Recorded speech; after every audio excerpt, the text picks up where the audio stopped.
रोज रोज मुलांच्या डब्यासाठी किंवा सकाळच्या काही गडबडीत नाश्त्यासाठी काय बनवायचं तुम्हाला सुद्धा प्रश्न नक्कीच पडत असेल तर हा व्हिडिओ अगदी शेवटपर्यंत नक्की पहा. कारण आज आपण रोजच्या वापरातल्या तांदूळाच्या पिठापासून जाळीदार कांदा डोसा आणि चटणी कशी बनवायची आहे त्याची रेसिपी बघणार आहोत.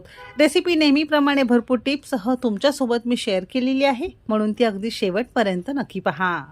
चला तर मग वेळ न घालवता रेसिपीला सुरुवात करूया. सगळ्यात पहिल्यांदा एका मोठ्या बाउलमध्ये इथे आपण 1 कप आणि वजनी म्हणाल तर साधारणतः 150 ग्राम प्रमाणात रोजच्या वापरातला तांदूळाचं पीठ घेतलेलं आहे.